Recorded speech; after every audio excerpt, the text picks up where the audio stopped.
Hi, this is Rick, Vintage Oddball Cards. Hope everyone's doing well out there. Well, as you can see in the background, I'm still making my videos from my bedroom. I don't have anything on the wall here. Still don't have my office, but eventually, who knows, 6 months, maybe I'll have something, an office to put together where you'll see a background of some sports items. Man, I had a blast at the National. I mean, a blast. God, it took me back to my college days. The best thing I did was stay with 6 of my friends. I think we had literally the party Airbnb. We had people coming over. Heck, we had neighbors coming over. We had Jello shots. It was just fantastic. Forget the cards, man. We were joking with each other, clowning around. I bought some junk wax to open, traded cards, bought cards from Bob Lewis. Why don't we start with that? My very first pickup was on Wednesday. And what I picked up is I bought a 1986 Fleer sticker, Michael Jordan. I'd never had one in my collection, and Bob gave me a fantastic price on this. So my very first purchase, thanks Bob for getting me started. Man, I didn't pick up the first two days. The guys were joking with me because I bragged on my last video, hey, I'm going to pick up probably a big boy card right off the bat. But, getting there Wednesday night, man, the dealers just overpriced, crazy overpriced. I didn't even want to offer, just thousands of dollars over what I might pay on a particular card. There was a dealer, I mentioned this before to some of the guys, that it was a Babe Ruth card. He had this on the back, a sticker for $7,000, and I said, hey, you got some room? What's this? What can you give me? What can I purchase this card for? And he said, oh, the sticker's on the back. Can you see the stickers on the back? And it's a $5,000 card. $2,000 over what I would probably pay for the card. Dealers were, to me, seemed kind of uptight. I don't know, because maybe the internet wasn't working. They couldn't look up pricing. I don't know what it was on Wednesday night. So I walked around kind of discouraged, thinking, geez, man, is this the way it's going to be the next 4 days? Then also inventory-wise, kind of disappointed. I do collect the rare stuff, but I thought I would see more rare stuff, things I'm looking for. But on Wednesday and Thursday, man, I was shut out basically, besides but my Bob Lewis purchase. Well, Friday came along, and I picked up a little bit. I picked up on Friday, which is something really cool, is this Japanese card here from Robert, Prestige Collectibles. He has a channel, and he's always at the National, has a Japanese cards galore, and I picked this one up. Now, the front of this is a Hall of Fame Japanese player, but I wasn't purchasing for the front of the card. It was the back of the card, and it's Ted Williams, 1947 Ted Williams on the back here. And he's on each of, it was an 8 or 9 card set. I think a 9 card set, and he's on the back of each of the cards. And you can see the number 9 there, and there's a math equation here. Reason I picked it, this one's a little off center, but this was the best back of all of them, so I picked this up. I didn't pay the $225 here. I probably paid 50% of that, somewhere $125. Robert, we've seen him in each National, and he always gives the guys a good deal, and so I'm joking that, is he making any money selling to us? I know Don picked up a fantastic card from him. So really cool. I asked, if I asked SGC if they would grade the card with Ted on the front, and they said no, which makes sense. But not sure if I'm going to send this in to SGC or not. But a really cool pickup on Friday. Other pickups on Friday, I picked this 1929 liter novelty card of Lefty Old Duel here. Very rare set, very rare card. You can see it's it's a beater, but these are hard to find. Lefty Old Duel, man, he's an icon in San Francisco. He grew up in San Francisco, died in San Francisco. The small bridge right outside of the park in San Francisco is named the Lefty Old Duel Bridge. For years, he had a restaurant in San Francisco. Lefty Old Duel, I think he has the highest career average, 349, besides Joe Jackson. It's not in the Hall of Fame. He basically started the pro baseball in Japan. He was an ambassador. He, I understand, named the Tokyo Giants. He named them the Giants after his favorite team. He played for the Giants also. These cards, there's not a lot known about these particular cards. I know that cards were placed in a little box, and on the box it said Candy and Baseball Star. But also, many of the cards, including this one, they came in strip cards. So you would cut them out off a strip. So not sure, but they were issued and they were factory cut for in the candy box. So I'm not sure how, besides the candy box, they were distributed. I believe this one was hand cut. It's blank back here, as you can see. So one of my purchases on, I believe, Friday. All these days are coming together here. So that's Friday. On Saturday, and I think John Mangini showed you this, I was at a booth and I said, John, hey, come over here. I think you're going to like this booth.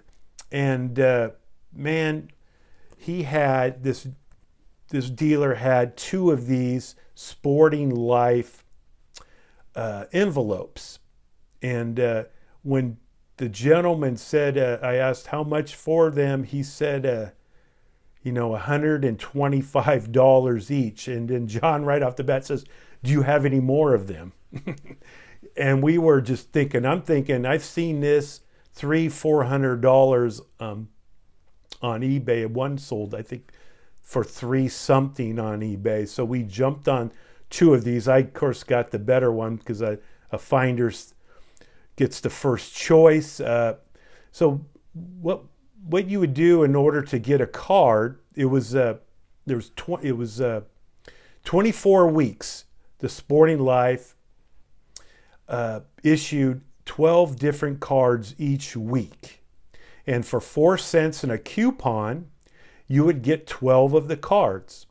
And they would put them in this, you would receive it in this particular envelope here. You're going to see kind of what it looks like close up. The 12 cards would be in here.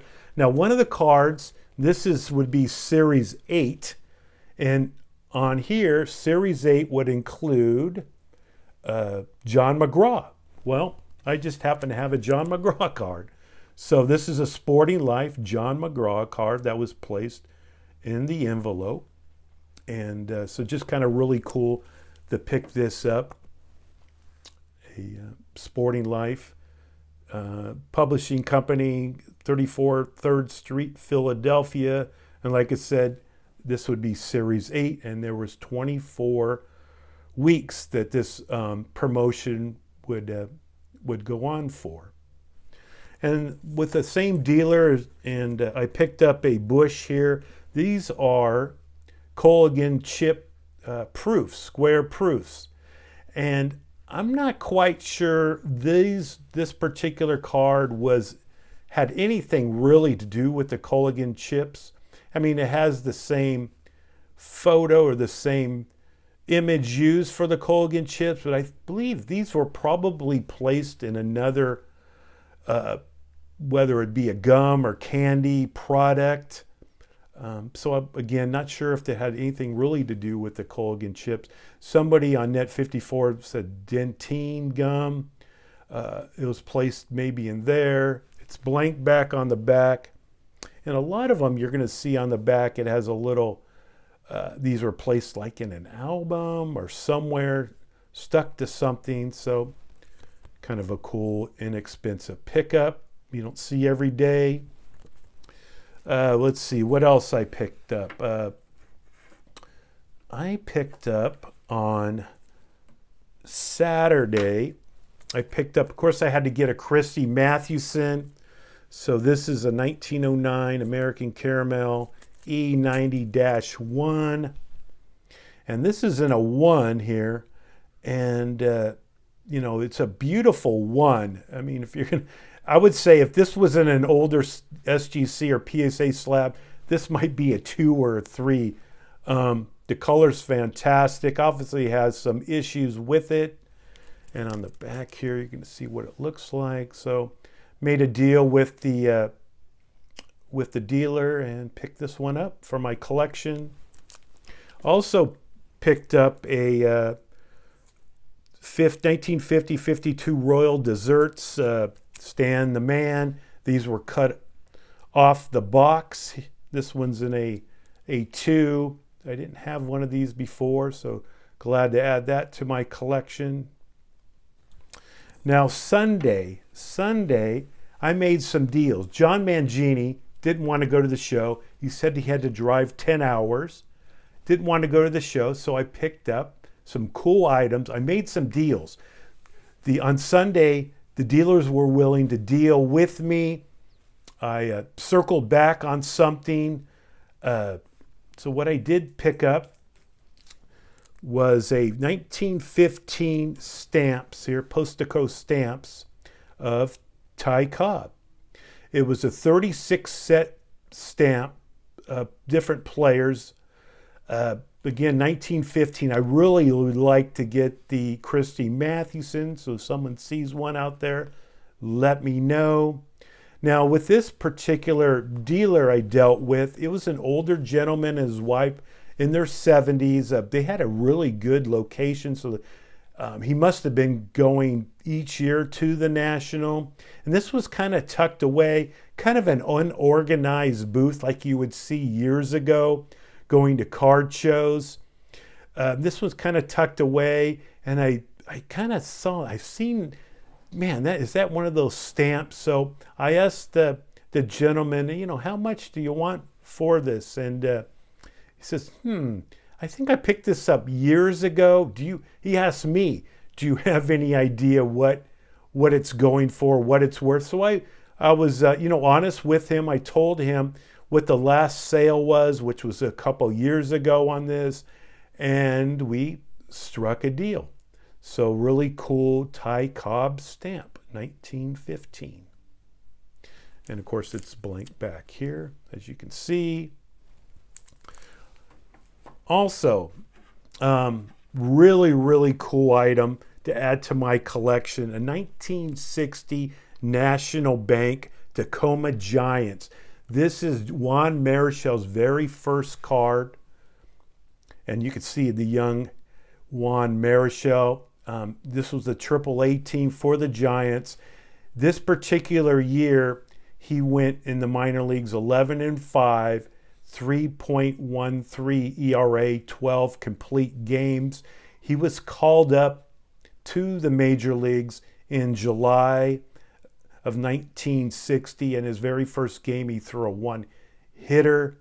I guess this wouldn't be considered his rookie card. This is a AAA card. On the back here, you're going to see compliments of National Bank here. So these are pretty scarce. I've seen a few. This particular one was last sold, the card itself, a heritage auction in 2019, and it was actually in an SGC slab, and it graded at 1.5, just like this one. It has some tape here and tape down here, but besides that, it's probably why it's a 1.5, but just fantastic to pick this one up, to add to being a Giants fan, a Juan Marichal fan, to pick this up. And then lastly, made a deal with George Diamond Yard Sports Cards on Sunday afternoon at the airport. I picked up this beauty. It's 48 Bowman, Stan the Man. Beautiful, beautiful card here. Beautiful. There's a little wrinkle here that literally you cannot see unless you in sunlight, bend it one way or the other, you'd see it. Look at the centering on this. Just thanks, George, for cutting a deal for me on this particular Stan Musial. So, heck, the very first card I picked up, 86 sticker from Bob Lewis. And then my last card was from George here. So, man, I had such a freaking good time. Forget the cards, man. It was just off the hook. And thanks for everyone for giving me cards. The guys that I stayed with all gave me stuff. Man, Ed Weskergriff at the Thursday night party gave me 3 Curry cards that he picked out of a box at the National. Remembered me. I mean, that's kind of cool for someone to do that. Just fantastic community, and I took pictures with people. Andrew Enough Said Cards brought his collection with him, Joe Jackson included. Sports Mike, baseball collector, had me come over and talk to Sports Collector Digest, and it sounds like they're going to do a piece on our YouTube community and how close-knit we are, and we all meet up at the National each year. So hopefully that comes out in the future. And Mike, watch out, man. We're talking, our group, we call ourselves the Misfits, the 7 of us. We might be coming to a town near you, Dallas, one day because we just need to get together again. We just had such a great time. I don't want, God, man, I'm at 18 minutes. I never make an 18-minute video, and I can go on forever. And thanks, everyone, for people I met, saw at the National. And if you've never gone, definitely go to Chicago, because that's the place to be. Thanks again. This is Rick, Vintage Oddball Cards. Bye.